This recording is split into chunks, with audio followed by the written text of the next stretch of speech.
सभिनी के गुजारिश आहे त अल्लाह अल्लाह जो ज़िक्र हथड़ा बुलंद करे कराईंदा त इंशाअल्लाह हिते भी बेड़ो पार त आखिरत में बार आशिक लिखे तो मुँह में 1000 मुंहिंजी पारत थई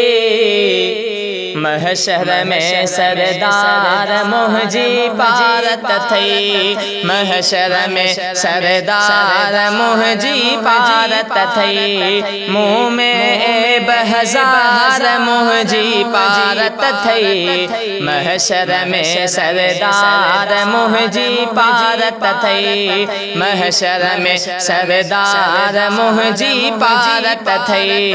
अल्लाह अल्लाह अल्लाह अल्लाह अल्लाह अल्लाह अल्लाह अल्लाह अल्लाह मुँह में 1000 मुंहिंजी पारत थई महशर में सरदार मुंहिंजी पारत थई महशर में सरदार मुंहिंजी पारत थई है पंहिंजा दोह ॾिसी मां ॾाढो पछताया पियो हाणे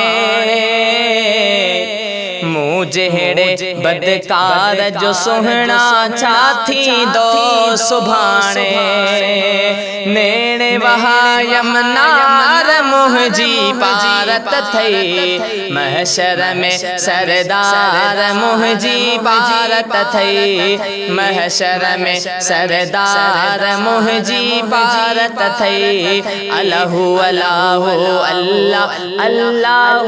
अल्लाह अल्लाह अल्लाह अल्लाह अल्लाह अल्लाह अल्लाह बेपरवाह जी कोरत में जद दफ्तर मुंहिंजो खुलंदो दोह कयम या सवाब कयम मुझो हाल तसारो खुलंदो बेपरवाह जी कोरत में जद दफ्तर मुंहिंजो खुलंदो दोह कयम या सवाब कयम मुझो हाल तसारो खुलंदो पो उते नज़र कजा नंगदार मुंहिंजी पारत थई महशर में सरदार मुंहिंजी पारत थई महशर में सरदार मुंहिंजी पारत थई अल्लाह अल्लाह अल्लाह अल्लाह अल्लाह अल्लाह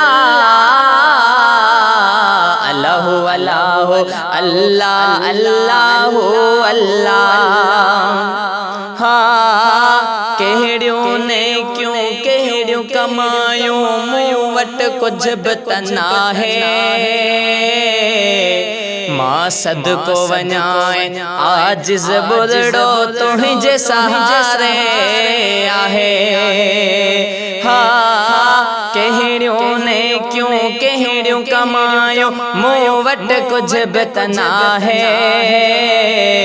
मां सदको वञाए आजिज़ बुरड़ो तुंहिंजे सहारे आहे